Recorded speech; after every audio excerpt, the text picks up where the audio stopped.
যখন আমার ফোনে কোনো কল আসে, রিং যখন বেজে উঠে,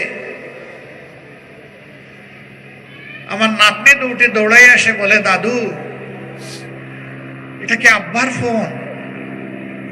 যদি আব্বুর ফোন হয় আমাদেরকে একটু কথা বলতে দাও।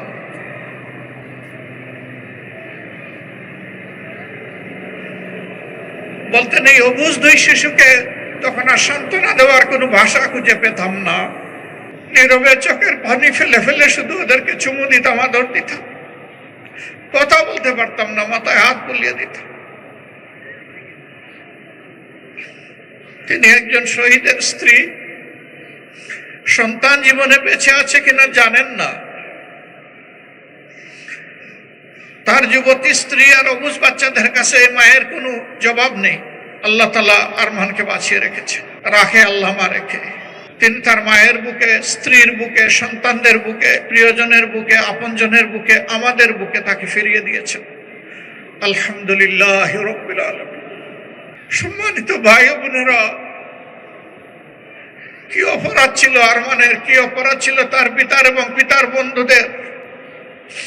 এই জবাব আমি দিব না, আমার আল্লাহই জবাব দিয়েছেন। ওমা নাকামু মিনহু ইল্লা ইউমিনু বিল্লাহিল আজিজিল হামিদ। এছাড়া তাদের আর কোনো অপরাধ ছিল না।